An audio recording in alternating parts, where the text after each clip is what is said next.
Sí, se ve perfecto y se escucha re bien. Bueno, muy bien. Empezamos entonces. Bueno, para quienes no me conocen, mi nombre es Agustina Torrisi, yo soy licenciada en nutrición y residente de segundo año del Hospital Oscar Allende de Mar del Plata. Bueno, y para la última charla del día de hoy, el tema que elegimos junto con mis compañeras, es el de deudas pendientes del equipo de salud en el paciente con diabetes. Para que estoy pudiendo pasar. Espérame que no estoy pudiendo pasar. Si no lo puedes pasar, si querés te saco para compartir, te vuelvo a poner y ahí va a agarrar. Dale.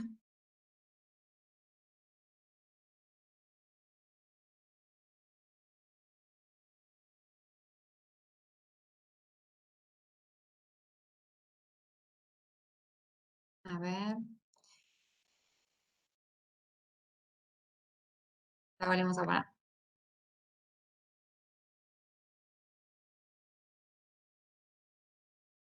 Ahí mueve. Bueno, muy bien. Seguramente se deben estar preguntando por qué deudas pendientes, porque elegimos ese nombre. Bueno, fundamentalmente porque cuando comenzamos a pensar en temáticas para abordar en esta jornada, para presentar, surgió un tema que está muy conversado entre lo que es la residencia y el servicio de nutrición, que estamos en contacto día a día con los pacientes con diabetes, ya sea en la internación o en el consultorio, acerca un poco de la falta de educación e información que tiene el paciente desde el inicio, desde el diagnóstico. Nosotras generalmente estamos acostumbradas a que los pacientes nos cuenten que, bueno, toman la medicación para su enfermedad, pero la realidad es que cuando le preguntamos si entiende realmente de la enfermedad que tiene, si sabe lo que es la diabetes, si conoce cuáles son los pilares del tratamiento y la importancia de cumplir con los mismos, raramente la respuesta es positiva. Entonces, bueno, ahí es donde nosotras empezamos a pensar en que hay determinadas fallas o algunas falencias en lo que es la información o la educación que estamos dando como equipo de salud desde el inicio. Que nosotras, bueno, en el tiempo las consideramos un poco como deudas. También algo importante es la falta de identificación de la etapa en la que se encuentra el paciente. Esto fue algo que ya estuvimos abordando en las charlas anteriores, pero que es importante identificar en qué etapa está el paciente diabético cuando le vamos a brindar la información. No es lo mismo brindarle la información a un paciente que entendió su enfermedad, que conoce los riesgos, a un paciente que está hospitalizado o que tiene reciente diagnóstico, que tiene una cierta vulnerabilidad, inseguridades, miedos.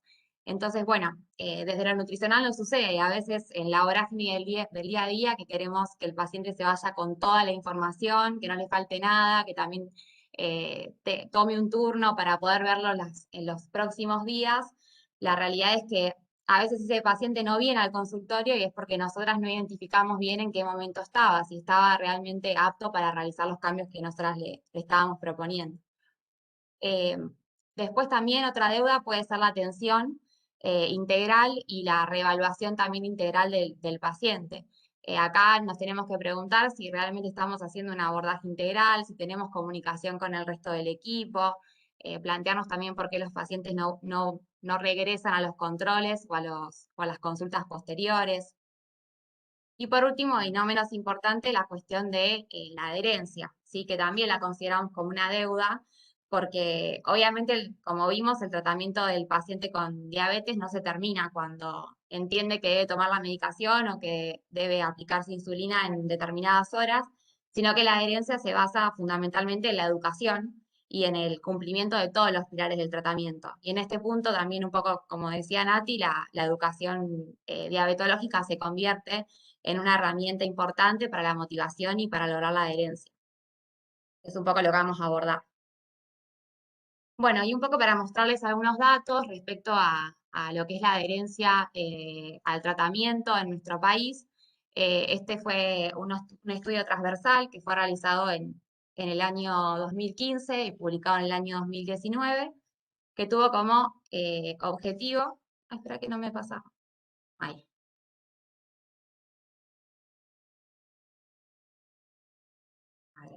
que tuvo como objetivo evaluar la adherencia al tratamiento en pacientes con diabetes tipo 2 en Argentina y establecer la asociación con el tipo de prestación de atención en salud y la ubicación geográfica.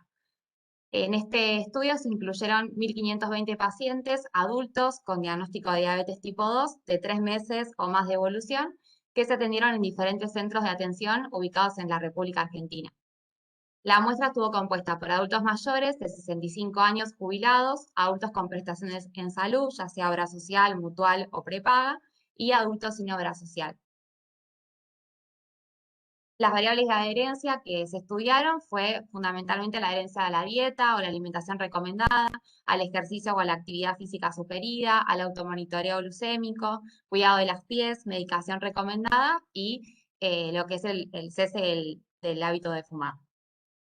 Y otras variables que se incluyeron fueron los aspectos personales, educacionales, el tipo de tratamiento para la diabetes, ya sea dieta y ejercicio, insulina o antidiabéticos orales, y los aspectos clínicos, el control metabólico, las complicaciones y las comorbilidades. Y el cuestionario que se utilizó fue el Summary of Diabetes Self-Care, que es un estudio validado en el cual se da una escala cuantitativa de la adherencia, que va de 0 a 7. El puntaje de 7 correspondía a la adherencia ideal y el puntaje de 0 a la ausencia total de adherencia.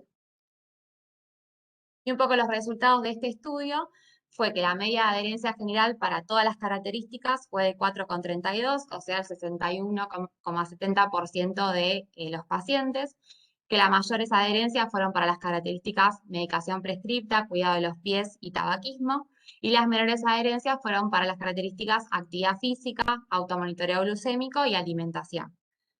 Y además, a la vez, cuando se evaluaron la adherencia a las diferentes características en función del tipo de prestación de atención de salud que recibía el paciente, se observó que respecto a la alimentación hubo mayor adherencia en el grupo de pacientes con obra social versus jubilados o sin obra social, mayor adherencia también con respecto a la actividad física en el grupo sin obra social. Respecto al monitoreo glucémico, hubo mayor adherencia en el grupo con obra social y jubilados versus sin obra social. Respecto al tabaquismo, hubo mayor adherencia en lo que es el cese del hábito de fumar en el grupo de jubilados. Y respecto a la medicación, la adherencia fue mayor en el grupo con obra social y jubilados versus sin obra social. Y estos resultados fueron estadísticamente significativos. Por lo tanto, como conclusiones, en este estudio la OMS lo que definió fue como objetivo de adherencia esperable un 70% de la adherencia total, y a la vez refirió que el 50% de los pacientes con enfermedades crónicas no cumplen con las metas objetivo para los valores establecidos de adherencia, y que esta falta de adherencia del paciente es una amenaza para lo que es la salud y la calidad de vida. En este estudio, los resultados que se encontraron respecto a la adherencia se asemejan a otros países en desarrollo, a excepción del cuidado de los pies, que al menos hasta el 2015 en nuestro país reportaban escalas de mayor adherencia. Y que es importante, en función de los resultados, considerar intervenir precozmente en el grupo de los pacientes bajo tratamiento con alimentación y actividad física para prevenir complicaciones y comorbilidades futuras, ya que como vimos, la menor adherencia al menos en este estudio, fue para el grupo de alimentación, actividad física y monitoreo glucémico. Y esto un poco coincide con los conceptos abordados en las charlas anteriores, en la importancia de poder lograr la adherencia al tratamiento no médico, que muestra las cifras más bajas si comparamos muchas veces con la adherencia a la toma de la medicación prescrita. Bueno, y un poco desde lo que es la bibliografía, mostrar un poco las estrategias que tenemos para lograr los objetivos en el paciente diabético. En el caso de las nuevas guías, las guías ADA 2021, lo que introducen es en un nuevo concepto que tiene que ver con la educación y el apoyo para el autocontrol de la diabetes y también la educación terapéutica en diabetes. Por otro lado, también otras estrategias son la terapia médico-nutricional, la actividad física de rutina y la atención psicosocial. En el caso de esta charla nos vamos a centrar más en lo que es la educación y el apoyo para el autocontrol de la diabetes, que en realidad un poco la bibliografía habla de equipos de educación. A mí me parece importante rescatar algunos conceptos que los podemos incorporar en nuestra práctica profesional diaria que hacen al manejo integral del paciente con diabetes. Bueno, fundamentalmente tener en cuenta que estas herramientas son fundamentales para conseguir motivar y capacitar al paciente y a su familia en la gestión de su enfermedad y que incluyen fundamentalmente conocimientos, motivación y habilidades de autocuidado que están dirigidas hacia el cambio de conducta y a la autorresponsabilidad del paciente ante la enfermedad. Y se incluye este concepto nuevo que es el de paciente activo o paciente empoderado. Los objetivos generales que tienen estas estrategias de educación son prevenir y retrasar las complicaciones a corto y a largo plazo. Y como objetivos específicos tenemos mejorar los conocimientos, las habilidades y las aptitudes, fomentar estilos de vida saludables, responsabilizar en el autocuidado, ayudar también en la toma de decisiones sobre la salud, mejorar resultados clínicos, estado de salud y calidad de vida del paciente. Y siempre estos objetivos específicos serán en función de las necesidades educativas y emocionales, las metas, las creencias y las experiencias de las personas. Lo que plantea fundamentalmente estas estrategias de educación y de autocuidado es que todo el proceso educativo tiene que estar centrado en el paciente. Y acá podemos observar de manera más gráfica esta figura que nos muestra gráficamente cómo debe ser el proceso educativo en el paciente, en la persona con diabetes. Considerar primero que la persona tiene conocimientos y llega con conocimientos, con creencias, con actitudes, con un entorno, familia, con sistemas de apoyo y con factores de riesgo cardiovascular, que además tiene preferencias individuales, que tiene necesidades educativas y necesidades emocionales. Y a partir de toda esta consideración se puede plantear los objetivos, las intervenciones y realizar una buena evaluación del tratamiento del paciente con diabetes. Y tener en cuenta, como, bueno, como un poco también como habló Nati, que el proceso educativo siempre va a ser una educación individual que es fundamental para lograr adecuar los objetivos del paciente, los contenidos y el ritmo en cada paciente, que es un poco la educación que nosotros hacemos en el consultorio o en la consulta con el paciente, pero que también esa educación individual puede ser complementaria a la educación grupal. Nosotros como equipo de salud tenemos que saber y conocer que existen grupos en donde se puede siempre, bueno, decirle al paciente que puede asistir, ¿no? En el caso de nuestro hospital, nosotros tenemos dos grupos de enfermedades crónicas no transmisibles. Por un lado está el grupo PANSA, que es el abordaje integral del sobrepeso y la obesidad, y también está el taller de diabetes, que en este momento está suspendido por pandemia, pero bueno, también es un taller interdisciplinario donde se aborda de manera integral lo que es la diabetes. Entonces, bueno, poder identificar a esos pacientes que son agrupales y que se beneficiarían de poder realizar estas intervenciones grupales. La realidad es que lo que establecen los estudios y también lo que establece nuestra práctica diaria es que hay beneficios de que el paciente asista a la terapia grupal porque eh, no solamente conoce y aprende aspectos prácticos de su enfermedad, sino que también comparte con el otro, construye y se saca un poco la carga que tiene siempre él mismo con su enfermedad, ¿no?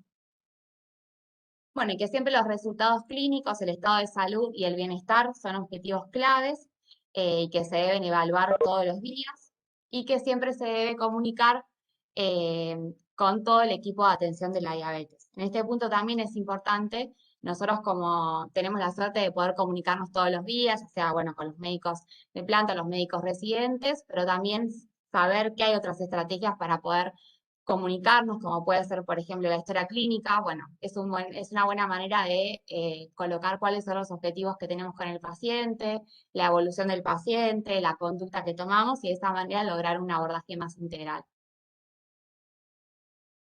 Bueno, también considerar que hay 4 momentos críticos en los que el profesional de la salud o el equipo debe hacer educación en el paciente. Por un lado, en el momento del diagnóstico. Este momento, como venimos diciendo, es muy importante, poder explicar al paciente de qué se trata su enfermedad, qué es lo que tiene, cuáles son los pilares del tratamiento. Nosotras en la consulta utilizamos estrategias que son muy básicas, pero bueno, que siempre tienen buenos resultados, que es, por ejemplo, mostrar una infografía práctica donde le comentamos al paciente qué es la diabetes, qué es la insulina.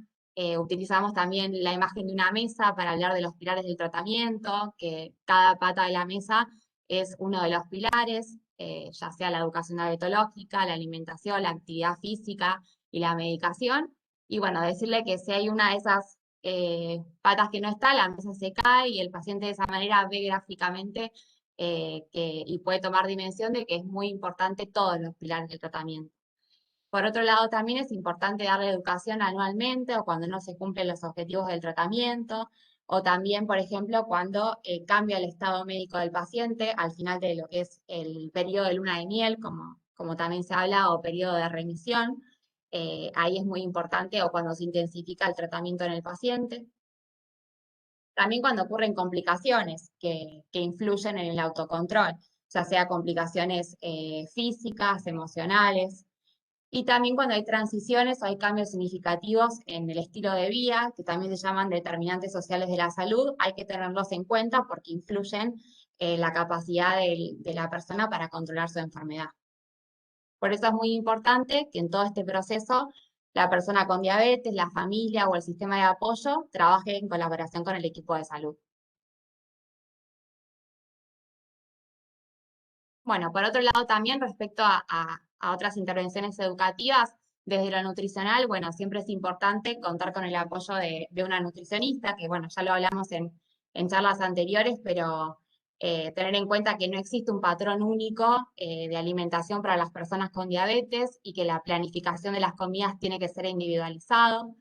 La terapia nutricional juega un papel importante en lo que es el manejo de la diabetes y que cada persona con diabetes debe participar de manera activa en su tratamiento, ¿no? Por otro lado, proporcionar a la persona con diabetes las herramientas prácticas para desarrollar patrones de alimentación saludable, en lugar de centrarnos más en macronutrientes, micronutrientes o alimentos individuales. Y como ya lo venimos diciendo, mantener el placer de comer, proporcionándole al paciente mensajes sin prejuicios sobre un poco la elección de los alimentos y solamente restringir cuando lo indique la evidencia científica. Tenemos que tener en cuenta que la mayoría de las personas con diabetes pueden llevar una vida activa y disfrutar de muchos de los alimentos y las actividades que realizaban o que antes disfrutaban. Y bueno, también dentro de estas intervenciones, y muy importante también, valorar el estado emocional del paciente y siempre contar con el apoyo del servicio de salud mental, si así lo consideramos. Nosotros como parte del equipo de salud podemos identificar si un paciente está angustiado, si está ansioso y bueno, hacer las derivaciones correspondientes. Bueno, por supuesto que no todos los pacientes están preparados para recibir toda la información sobre la diabetes y hay muchas variables que dificultan e imposibilitan el aprendizaje. Una de ellas tiene que ver con la respuesta emocional al diagnóstico. Es importante preguntarnos si el paciente fue diagnosticado recientemente, cuáles son los miedos que tiene o las dudas. Respecto a qué experiencia previa tiene la familia con enfermedades crónicas, esto nos pasa también de preguntar en el consultorio si tiene algún familiar que tenga diabetes, bueno, qué sabe, cómo se ha manejado. También tener en cuenta, como ya lo nombramos, los determinantes sociales de la salud, la inseguridad alimentaria, la estabilidad de la vivienda, las barreras financieras que tiene ese paciente, la alfabetización, sí, la capacidad de leer, comprender e implementar estrategias médicas, sí, o las instrucciones médicas, porque se relaciona mucho con lo que es el control glucémico en estos pacientes. Por ejemplo, en un estudio de 388 individuos, aquellos con conocimientos de salud inadecuados tenían un peor control glucémico. Por eso es importante identificar cuando estamos dando alguna recomendación en este paciente, si tiene la capacidad de leer y comprender la información que le estamos dando. Y por último, lo que es el apoyo social o familiar. Si bien nosotros también estamos acostumbrados a ver pacientes que están solos, si tenemos el apoyo social o familiar, incluir ese apoyo a lo que es el tratamiento para ayudar al paciente a cumplir. Bueno, por eso lo que es el manejo integral del paciente con diabetes es importante el seguimiento compartido de todo lo que tiene que ver con el tratamiento y con el estilo de vida acordado. Y es importante desde el inicio saber qué necesita el paciente, qué quiere, qué sabe y de qué se siente capaz. Para esa manera poder llevar a cabo conductas saludables, poder cumplir con la alimentación pautada, la medicación, los registros, y que aprenda también a resolver problemas y evitar complicaciones y también a adaptarse. Y siempre lo que tiene que ver cuando uno da educación en estos pacientes, siempre utilizar un estilo comunicativo que esté centrado en el paciente, reforzando el lenguaje, la escucha activa y valorando también las preferencias y las creencias que tiene el paciente. Evitar las tácticas de miedo, sí, hay veces, bueno, mostrar, por ejemplo, una imagen de un paciente amputado o decirle de una manera muy cruel cuáles van a ser las consecuencias si ese paciente no se cuida, provoca más miedo y más ansiedad y que no son estrategias que promuevan cambios en la conducta, a pesar de que los pacientes obviamente que deben conocer cuáles son las posibles consecuencias, por ejemplo, de una hiperglucemia. Esa información se la tenemos que dar de la manera más objetiva posible y debe entregarse de manera comprensiva y sin amenazas. Tener en cuenta que los pacientes cuando están informados tienen tienen por lo menos las herramientas para tomar decisiones acerca de cómo hacer su comportamiento. Bueno, por supuesto que la educación requiere tiempo y experiencia, vamos a necesitar bastantes horas de contacto y también bastantes consultas seguidas. Y por supuesto que es importante lo que es el seguimiento de la adherencia al tratamiento, ¿no?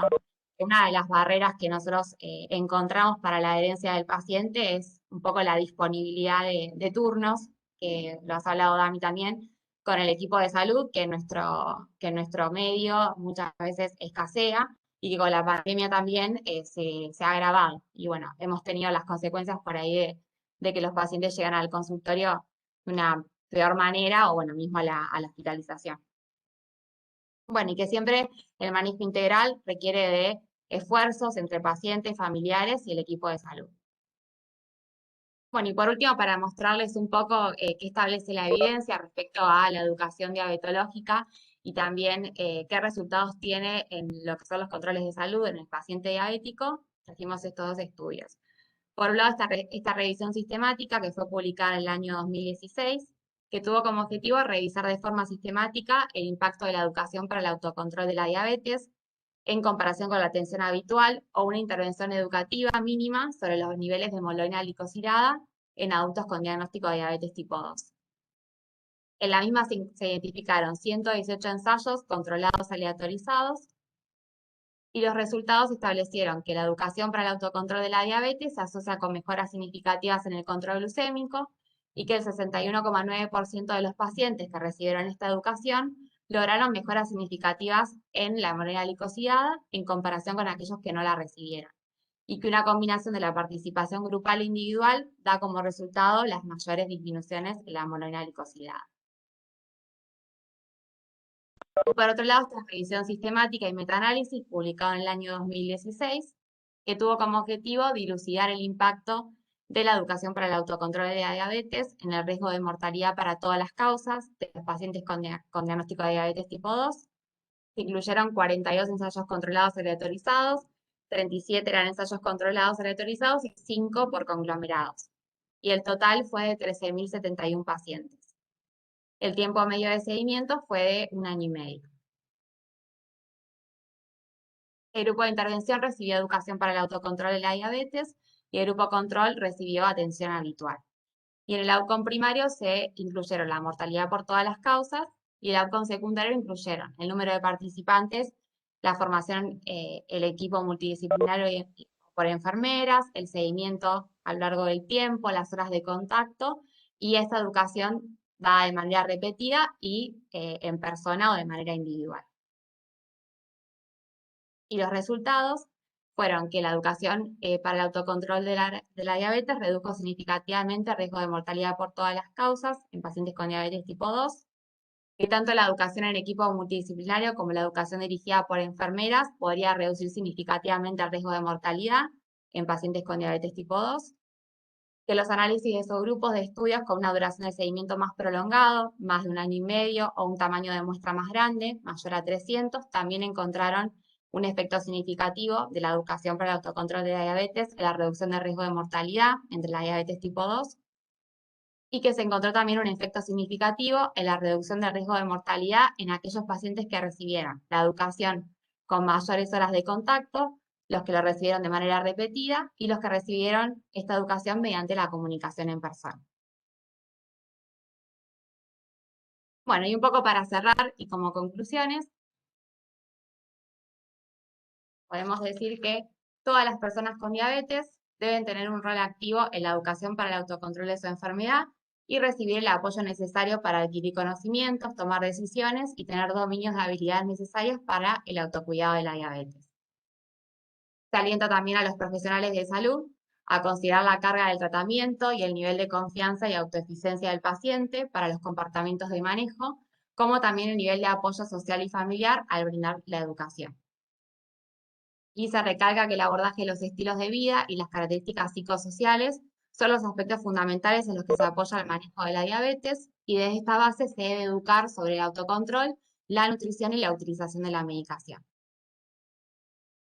Bueno, y por supuesto que esto es la vorágine del día a día y bueno, con muchas veces el tiempo que escasea, tenemos que tener en cuenta que todo contacto con el paciente diabético constituye una oportunidad para ejecutar estas acciones educativas.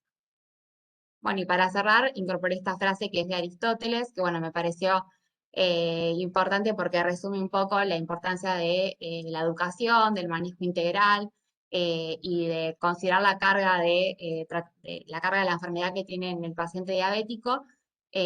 Bueno, que dice que el entendimiento es una facultad divina, démosle al paciente la oportunidad de entenderse y entender su enfermedad. Bueno, y un poco para terminar, nosotras como nutricionistas ya verán que nos hemos replanteado varias deudas pendientes con el paciente diabético. Ahora me gustaría preguntarles a ustedes si consideran que tienen alguna deuda pendiente en función de todo lo que se estuvo hablando, o bueno, si alguien quiere comentar, o, o bueno, ver qué piensan de esto. Bueno, Agustina, antes que nada, gracias por la clase. Creo que está bueno un poco lo que decís vos, hacer una autocrítica y por ahí no echarle siempre la culpa al paciente, que por ahí es lo más fácil, ¿no? Llegamos con una arteriopatía que ya hay solamente que amputarlo, no se puede hacer otra cosa y la culpa siempre la tiene el paciente, pero yo en lo que estaba viendo en los datos que pusiste vos, creo que la adherencia que logramos en el hospital no es ni cerca la que pensaba, creo que era la OMS del 70%. Me parece que por lo menos en lo que a mí me respecta estoy mucho más abajo de eso. Pero creo que también para esto, como quedó demostrado en todas las charlas que venimos teniendo a lo largo de la semana, no alcanza con la metformina, con la insulina y darle dieta al paciente. Pero también estaría bueno, no sé si ustedes lo tienen, hacer un nexo con lo que es la atención primaria de la salud, Sí. lo que es los CAPS y las residencias que tenemos acá, porque me parece que son los que tienen más los determinantes de la salud, están más cerca de donde vive el paciente, conocen las realidades, que por ahí nosotros no las tenemos tanto en cuenta por ser un hospital de mayor complejidad. Pero bueno, creo que eso sería algo fundamental para el seguimiento bien integral del paciente, ¿no? Sí, justamente nosotras siempre que por ahí vemos cómo llegan nuestros pacientes diabéticos al hospital, siempre consideramos que es importante comenzar a realizar la educación desde el primer nivel, porque de esa manera el paciente va a lograr una mejor adherencia. Pero bueno, también quisimos mostrar esto que por supuesto que en lo que es el hospital no logramos esa adherencia, pero a veces por eso estuvo buena la jornada, porque no todo es la medicación o lo que o bueno, la aplicación de la insulina, sino que, y a veces hasta ni siquiera es todo el plan de alimentación, sino que son todos los pilares del tratamiento y explicarle al paciente desde el inicio de qué se trata su enfermedad es muy importante. Entonces, bueno, eso fue lo que primero que quisimos recalcar, la importancia de tomarnos un rato, de aprovechar esos momentos que tenemos con el paciente diabético para educarlo desde el inicio principalmente contándole un poco de qué se trata su enfermedad, así que no solamente sea, bueno, esta es la medicación y nada más, ¿sí? Eh, por ese lado más que nada. No sé si alguien quiere agregar algo de mis compañeras o algo.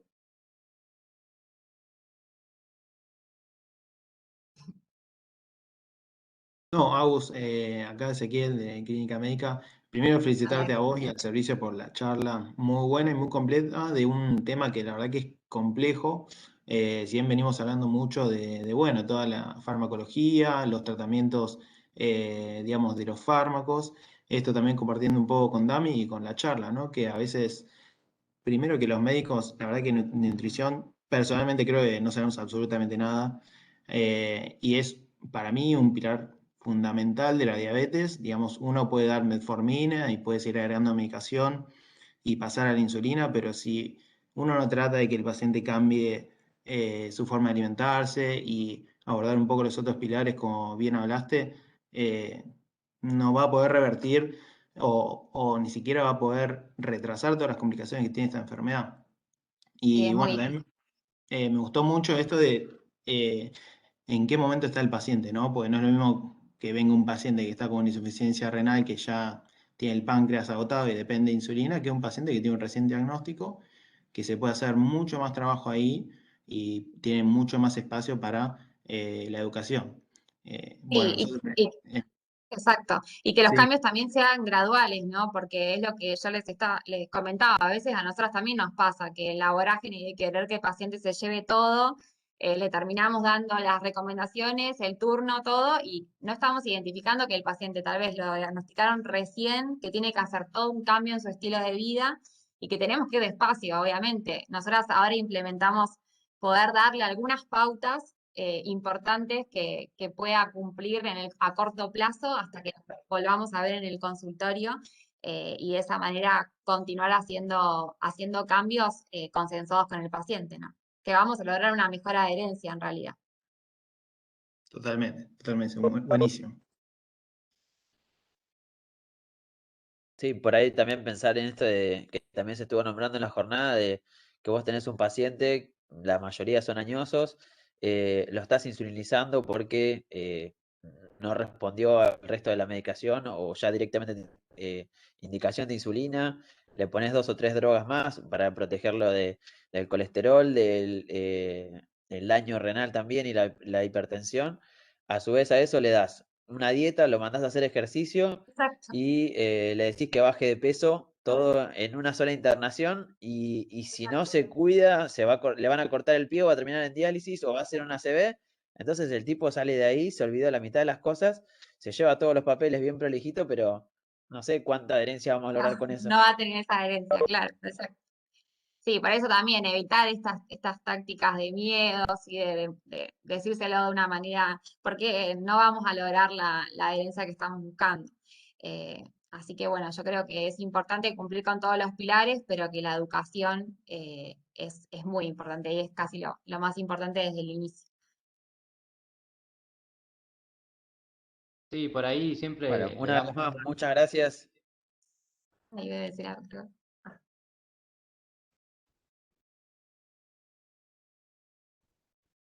Dale, dale, que lo corté yo.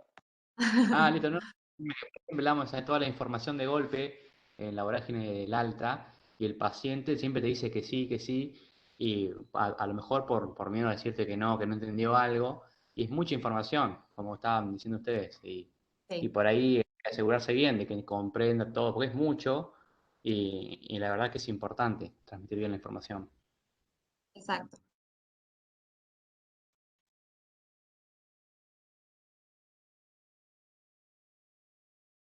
Hola, Así- ¿se escucha? Sí, se escucha. ¿Cómo andás, Agus? Hola, Felicitaciones Nati. primero. ¿Cómo estás? Gracias. Bien. Nada, y para, en realidad, para decir algo de lo que vos estabas diciendo recién de la educación, que a mí me está pasando ahora tanto, me pasa también en privado, en consultorio privado, que se lo he comentado a mis jefas. A ustedes no tuve todavía tiempo de acercarme porque dejamos de hacer el taller, pero si no, el taller también es una instancia para que nosotras podamos interactuar Exacto. más fácilmente, porque algo que no nombré en la charla es que la nombré en realidad cuando representé el taller, ¿verdad? Pero es algo importante para nosotros como clínicos es tener un buen equipo al lado, o sea, trabajar en equipo con la nutricionista, el psicólogo, si es necesario la terapia ocupacional, si es necesario que en el hospital pasa mucho la asistente social, o sea, no es fácil. Yo entiendo lo que dice Nahuel de la cantidad de información que tiene el paciente, pero también en el seguimiento crónico, de a poco y con un equipo, si puede ser siempre el mismo, el paciente se ve beneficiado. Y una cosa fundamental me parece el acompañamiento, el reconocer en el entorno del paciente el cuidador, diríamos, se me fue la palabra ahora, pero como el referente El que lo referente, claro. acompaña, para también compartirle la información con él, porque hay veces, obviamente el paciente tiene que saber todo, pero también podemos darle otro tipo de información al familiar para que ayude a ese paciente, obviamente, cuando Exacto. hay un familiar referente. Y con respecto a lo que decía Nahuel, la internación prolongada en el hospital, lo que tiene que hacer, yo sé que es difícil y con esto del COVID se ha complicado todo, pero está bueno que cuando uno reconoce que es un paciente que va a insulinizar o que es un paciente que necesita mucha educación, hacerlo desde antes del alta. Buscar la intervención como clínico antes. Obviamente las chicas de Nutri pasan antes. Y si no, también si eso se dificulta, contactarse con nosotras, que nosotras, digo nosotras, el servicio de endocrinología, hacemos y nos dedicamos a la atención profunda en consultorio. Y nosotras, si es necesario, dividimos la consulta, lo vemos todas las semanas, nos damos cuenta que el paciente tiene que venir en 3 días, cuál tiene que venir en 10 días, cuál tiene que venir en 6 meses. Entonces, también trabajar en equipo desde la internación y el consultorio, porque ahora como los chicos no están haciendo consultorio, el consultorio lo hacemos nosotras. Claro, Entonces eso exacto. también, repartir la carga de información entre el equipo. Y lo último que iba a decir, que me sorprendí al empezar a trabajar en privado, en consultorio privado, de la falta de educación diabetológica de un paciente con obra social, por ejemplo, que uno supone muchas veces que por tener obra social tiene un mejor acceso y todo lo que sea, obviamente tiene mejor acceso a lo que es farmacológico, pero es notoria el déficit de educación y cambia muchísimo el perfil, diríamos, el control metabólico en un Control paciente metabólico. bien educado, en un paciente que está bien educado a nivel diabetológico y otro que no, que muchas veces es por negación del propio paciente, pero muchísimas veces es por déficit del sistema de salud, para no involucrar a un solo profesional, ¿verdad? Pero la realidad es que me he sorprendido bastante con pacientes de larga data, totalmente sin educación diabetológica en muchos aspectos, desde lo nutricional hasta lo farmacológico y más que nada con el control glucémico de insulinizados, ¿no? Pero Sí. bueno, Por eso te es agradezco. importante eso, aprovechar cualquier contacto que tengamos con el paciente para poder realizar la educación. Exactamente. Muchísimas gracias y gracias de vuelta Bueno, Nati, a Cami que organizó todo esto y a todos los que participan. Un beso grande, gracias a todos. Bueno, muchas gracias y nos encontramos mañana. Hay una clase más de Nutri y hay las 3 mesas redondas del HPC, de la Clínica Pueyrredón y una de endocrinología de Liga. Así que bueno, esperemos que salga todo lindo y mañana el último día. Gracias a todos por Bueno, participar. gracias, Dami. Chao, hasta luego. Chao, muy bueno, hasta luego.